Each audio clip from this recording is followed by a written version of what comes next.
name is Josh Bowman. I'm the Director of Percussion here at Christopher Newport University, and today I want to present a series of videos discussing the District VIII All-District Band Percussion Etude. The etude has three sections: timpani, snare drum, and xylophone. Today I want to spend a few minutes to talk about the snare drum etude. This etude is in 4/4 for most of it, and it's at 120 beats a minute. There are a few 3/8 measures in the middle there that we have to be aware of. And when practicing the etude, you're going to need a couple of things: a good concert snare drum, a good pair of concert snare drum sticks. I'm using the Innovative Percussion James Campbell 2s. You can see right there. And a metronome. My metronome here, I've got a subdivision where I can have straight eighth notes played without any emphasis on the particular beat, and this will come in particular help with the 3/8 measures that you encounter there about halfway through the etude. So I'll just start by playing the etude, and then we'll talk a little bit about it.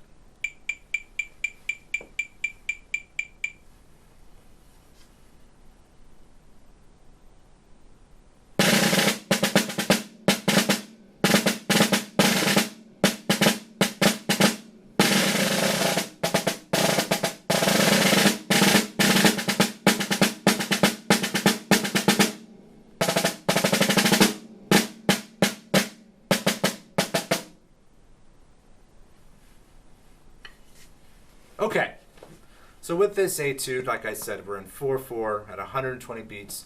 We got to figure out what is going to be our roll speed.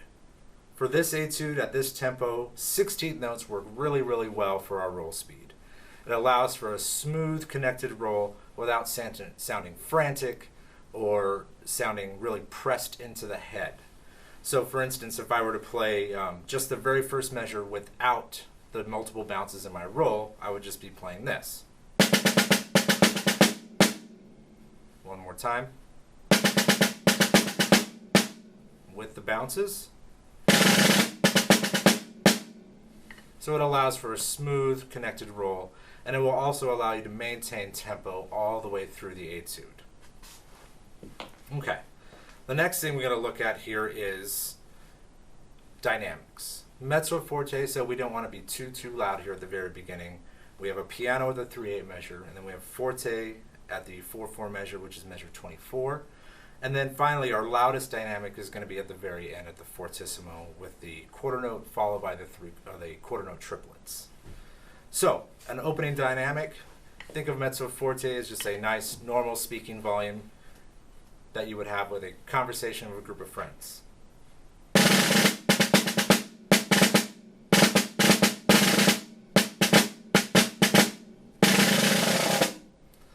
The 3/8 section, a nice soft whisper.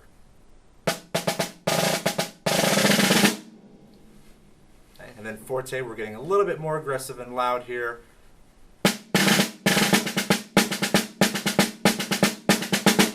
So all the notes in this section should be forte with a stronger emphasis on the accents that are presented.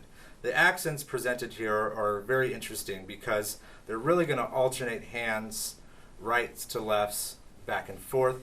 And the way I stick this pattern, and I'll turn the snares off for this, is starting with my right hand on B3, right, left.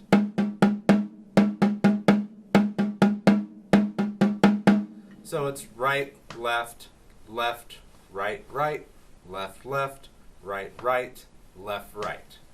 So I'll play it one more time.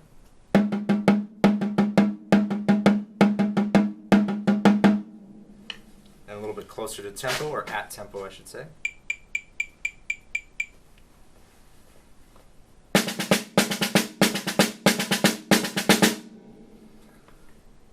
So with those accents, I would be highly recommended to get a pencil and write down the stickings that you're going to plan to use for the audition. Don't leave anything to chance when you walk into the audition room.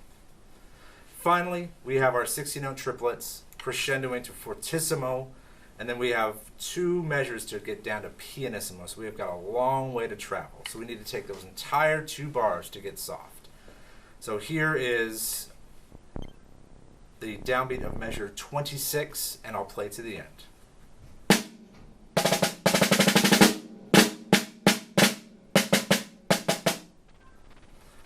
final note should be the softest note of the etude.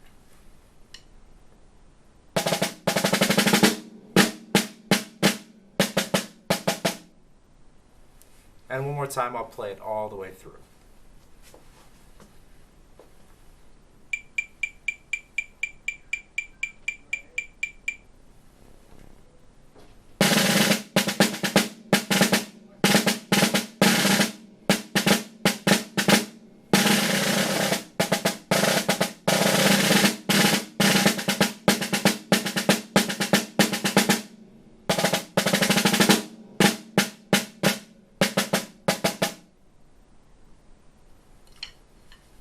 Okay?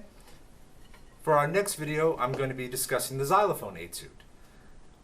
The xylophone etude is going to have a lot of fun things to do, including glissandi from the low notes up to the Fs, a lot of scalar passages that we'll discuss, and some tips on how to prepare for the xylophone portion.